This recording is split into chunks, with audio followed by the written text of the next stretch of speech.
A warm welcome to your Barbados Today Evening News Update for Monday, April 12. So glad you could join us. All across the island today, a massive cleanup exercise got underway and will continue tomorrow. At private homes, government facilities, including the Grantley Adams International Airport, the Queen Elizabeth Hospital, and the Bridgetown Port, there was a hive of activity to clear away 2 days of ash dumped on the island from the Lassufer Hills volcano in neighboring St. Vincent. At the airport, work was in earnest, and Deputy General Manager Terry Lane told Barbados Today they were making good progress at the facility, which was inundated by the ash. I'd like to particularly highlight the work that our custodial team has been doing. They've been working throughout all yesterday and into this morning. First, removing the buildup that was here yesterday. We had a couple of centimeters, maybe 1 to 2 centimeters, that was built up and made quite the rounds. And they've done, I think, a tremendous job in removing that and having a constant cleaning of the surfaces. Obviously, we know as the ash continues to fall, there will be more to be cleaned up. But they've done, I think, a wonderful job, especially in these public areas, and we expect that this effort will continue throughout the continuation of the ash fall. On the air side, really runway is a little bit more complex, a lot more surfaces, and that is an effort right now being undertaken by our engineering team, who've done also a good job from early this morning in connection with some of our contractors to start the process of clearing the air side. That will take some time, as it's a little bit more complex, and then the rain might add some additional complexities there as well. Along the island's roadways, workers were busy on the job. Barbados Today spoke with asphalt manager at CO Williams, Paul Wilkinson, who was hard at work with his team along the ABC Highway. We swept all the stuff together in heaps, and then we took it up. But the idea here is not to let all this muck, all of this the slush from the ash go into drains and clog the drains and the wells and drainage systems. So what we're doing is we're going to get the barrier, sweeping up in heaps, manually taking it up. We have about 30 laborers, 5 bobcats, and we have 3 dump trucks working in tandem. We're taking up it, and then we are coming behind with the water trucks, and the water trucks are doing is just pulling all the fines that the shovel cannot take up into a small area where we can take it up, and then just cleaning the gutters as we go in. Homeowners were seen washing, scrubbing, and sweeping away the ash. In the north of the island, our news team spoke to Othniel Scantleberry of Checker Hall, St. Lucie, who experienced the 1979 ashfall in Barbados from Lassufer. I can't remember the month or the date, but I was on my way to town during the transport board bus. At about 3 o'clock on Prospect Road, it got dark that particular time. I have to put on the bus lights, and I experienced that. But the dust was much lighter than this one here now. So you were saying that the dust that we're experiencing now is not good for plants? I don't think so, because this is much heavier. Because I used some there for some filling, and within about 3 hours, it was hardened.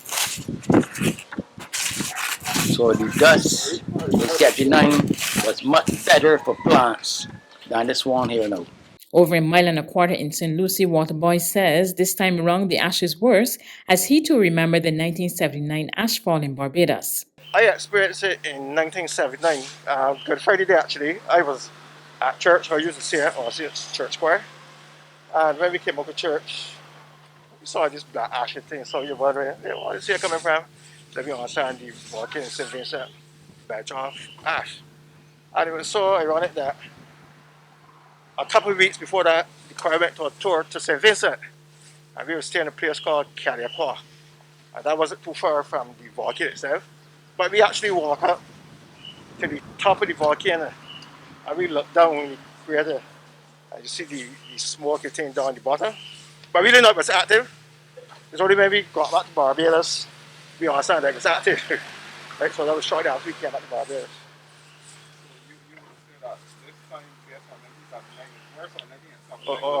No, this time worse, man. Worse, yeah. This time is worse. But all I think give God thanks, man. once I got life, you always survive. But the island-wide cleaning exercise took a serious toll on the island's water system. General Manager of the Barbados Water Authority, Keithroy Halliday, took to the airwaves to plead with Barbadians to reduce the amount of potable water being used or face the possibility of island-wide water outages. Please, only use potable water where necessary. The washing down of houses has to be carefully managed.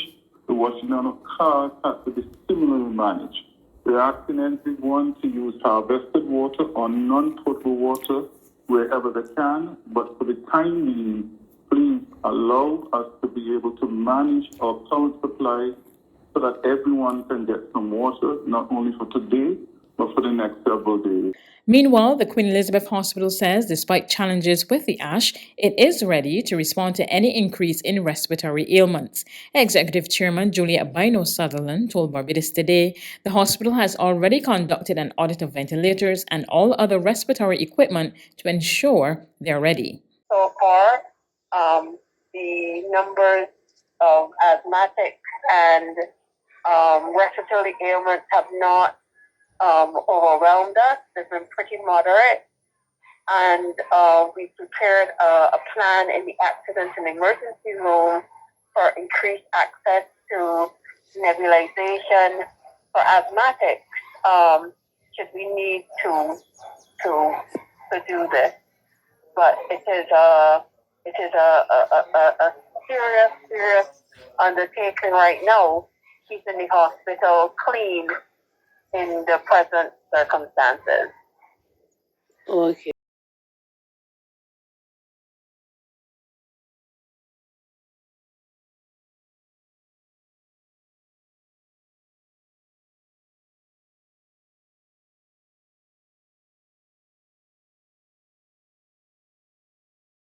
There's regional and international news after this short break.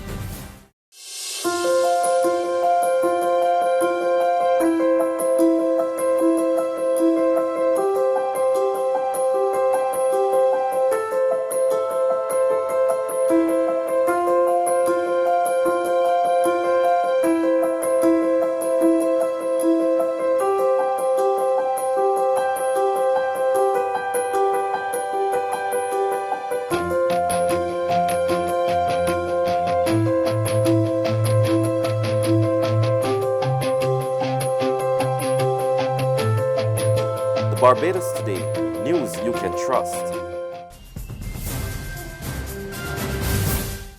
To regional news, over 17 million Jamaican dollars could be lost if the AstraZeneca vaccine, which arrived in the island via the African Medical Platform last Thursday, are not used by tomorrow. Ocean Masters of Television Jamaica tells us more. Blitz after blitz, but nothing has prepared the government for what is facing them over the next couple of hours. That of expiring vaccines. Last Thursday, the country received 75,000 doses of the Oxford AstraZeneca vaccine via the African Medical Support Platform, which led to the government carrying out a number of blitz vaccination sessions across the island. But the stark reality now facing them is that the date for usage is near, Tuesday, April 13.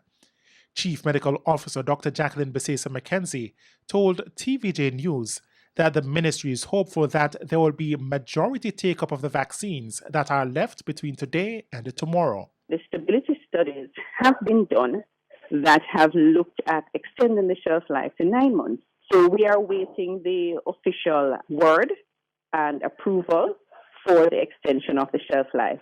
If we get that, then we will continue to use to the new shelf life. How soon do you expect to get an update on whether the shelf life can be extended? We would have to get it by tomorrow. Of course, the vaccines will be kept in storage under suitable conditions. So even if we get word after tomorrow, then we will have it in storage. Dr. Besesa McKenzie says the health team is currently not turning away persons who turn up to be inoculated. As to those vaccines that will reach the expiry date before being used, the CMO says they will not be thrown out just yet. She says a number of studies are being done looking at how potent the vaccine is after its expiry date has passed. Further afield, the policewoman who shot a 20-year-old black man in a Minneapolis suburb accidentally confused her handgun with her taser. That's according to police, and the incident is fueling much tension. It's a scene that's become all too familiar in the U.S. Protesters clashing with police after a black man winds up dead during an encounter with law enforcement. Dante Wright was shot and killed during a traffic stop in Brooklyn Center, a city just north of Minneapolis. That he was getting pulled over by the police. And I said, well, why did you get pulled over? He said they pulled him over because he had air fresheners hanging from the rearview mirror. He was only 20 years old and he didn't deserve to be shot and killed like this. In a statement, the Brooklyn Center Police Department said that during the traffic stop, they discovered Wright had an outstanding warrant and they tried to arrest him. He got back into his car, and that's when one of the officers fired his weapon, hitting Wright. Police said the officers had on body cameras and the cruiser's dash cameras were also activated. An investigation into the shooting has been launched. But for protesters, the deadly encounter is proof that reform is long overdue. So we're just peacefully protesting. We're not going to keep taking police killing black people for no reason, traffic stops, mental health problems. So this is just the way that we learn to stand in solidarity and show that we're not going to, we're standing for a cause. The clashes occurred just hours before the murder trial of Derek Chauvin was set to resume in Minneapolis. The former officer is accused of killing George Floyd, a black man, after he kneeled on his neck for nearly 9 minutes. That's news, but for the very latest, visit our website at www.barbadostoday.bb. You can also subscribe to our e-paper, email updates, or like us on Facebook, and sign up for our breaking news alerts via WhatsApp.